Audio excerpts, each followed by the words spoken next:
তা না হলে যে লোকাল গভর্নমেন্ট, ইউনিয়ন পরিষদের মেম্বার, চেয়ারম্যান বা উপজেলার চেয়ারম্যান তাদের কাজটা কি? অর্থাৎ এই যে লোকাল গভর্নমেন্টটা যে দুর্বল হচ্ছে, এই লোকাল গভর্নমেন্টের দুর্বলতার কারণে কিন্তু সামাজিক হিংসা, বিদ্বেষ এই যে বিষয়গুলি একটা সামাজিক সালিসির মধ্য দিয়ে যে মীমাংসা করার পথটা রুদ্ধ হয়ে গেছে। এই যে টেনডেন্সিটা তাতে আমরা তো দিনের পর দিন কিন্তু পিছাচ্ছি, আগাচ্ছি না। হ্যাঁ, পার্লামেন্টে যদি দল কয় নির্বাচন না করতে করলাম না, তাতেই বা কি হলো? আর আমি নির্বাচন করতে পারি নাই নির্বাচনের সময়, তাতে আমার জীবন বৃথা হয়ে গেছে, তাও তো আমি মনে করি না। একটা প্রশ্ন, হাজার বছর ধরে কেরানীগঞ্জের নিজস্ব সক্রিয়তা নিয়ে বেঁচে আছে। পাকিস্তান আমল হতে ঢাকা ৩ আসন হিসেবে কেরানীগঞ্জবাসী ঐক্যবদ্ধ ছিল।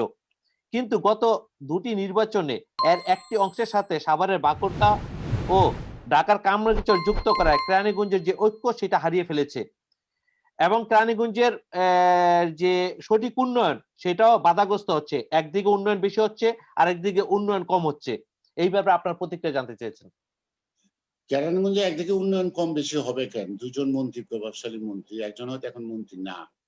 তিনিও মন্ত্রী ছিলেন, তিনি তখন এমপি ছিলেন। অর্থাৎ কি ওই পাশে জনাব কামরুল ইসলাম সাহেব ছিলেন মন্ত্রী, তখন নসরুল আহমেদ বিপু ছিল পার্লামেন্টের মেম্বার। এখন নসরুল আহমেদ বিপু মিনিস্টার, কামরুল সাহেব এখন এখানে উপজেলার চেয়ারম্যান। অর্থাৎ ডেভেলপমেন্ট ওয়ার্কের উপজেলার চেয়ারম্যান একটা concern because the local government. তো পার্লামেন্টের মেম্বাররা তো আসলে কি পলিসি মেক করে নাকি আইন প্রণয়ন করে? পার্লামেন্টের মেম্বাররা ডেভেলপমেন্ট ওয়ার্কের হ্যাঁ, করতে পারে, কিন্তু বেশি কনসার্ন না হওয়াটা মনে হয় ভালো।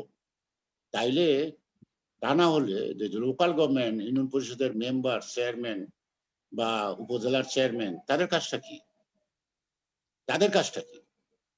এবং আমাদের দেশে যে ক্রমান্বয়ে লোকাল গভর্নমেন্টটা যে দুর্বল হয়ে যাচ্ছে। আগে একটা মেম্বারে কিন্তু ৪ টা গ্রাম সামাল দিতে হতো, বিচার আচার, থানা পর্যন্ত যেতে হতো না। একটা চেয়ারম্যান তো কোনো কথাই নাই। ও একটা গ্রামের লোক যদি চেয়ারম্যান বাড়ির চৌকিদারের সাথে পরিচয় আছে, তো তারই দাপট ছিল ইত্যাদি। এখন চেয়ারম্যান আর মেম্বাররা মানে যেই দলই ক্ষমতাটা, এই ক্ষমতাসীন দলের নেতার হাতাদের চোটেই তো তাদের জান বেড়ে যায়। অর্থাৎ এই যে লোকাল গভর্নমেন্টটা যে দুর্বল হচ্ছে, এই লোকাল গভর্নমেন্টের দুর্বলতার কারণে কিন্তু সামাজিক হিংসা, বিদ্বেষ এই যে বিষয়গুলি একটা সামাজিক সালিসির মধ্য দিয়ে যে মীমাংসা করার পথটা রুদ্ধ হয়ে গেছে। অর্থাৎ লোকাল গভর্নমেন্টটা একেবারে গুরুত্বহীন হয়ে পড়ছে। পার্লামেন্টের মেম্বাররা যদি এই কাজে গুরুত্ব দেয়, তখন তো তাদের আর কোনো কাজ থাকে না। কারণ পার্লামেন্টের মেম্বারদের পারফরমেন্সটা রাখবেই সে পার্লামেন্টের মধ্যে। সে আইন প্রণয়ন করবে।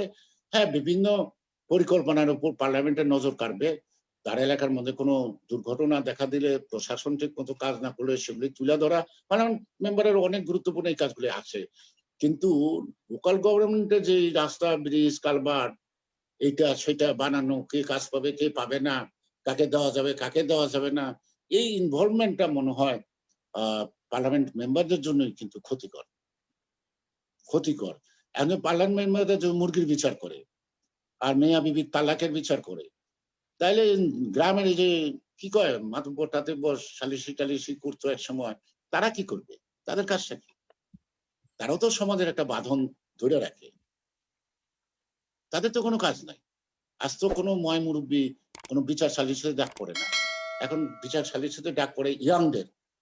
কার কোমরে ডাইনে বাঁয়ে আছে। ওরে আনলে ও যে রায় দিব রায় মানাইতে পারবো। এই যে টেন্ডেন্সিটা তাতে আমরা তো দিনের পর দিন কিন্তু পিছাচ্ছি, আগাচ্ছি না।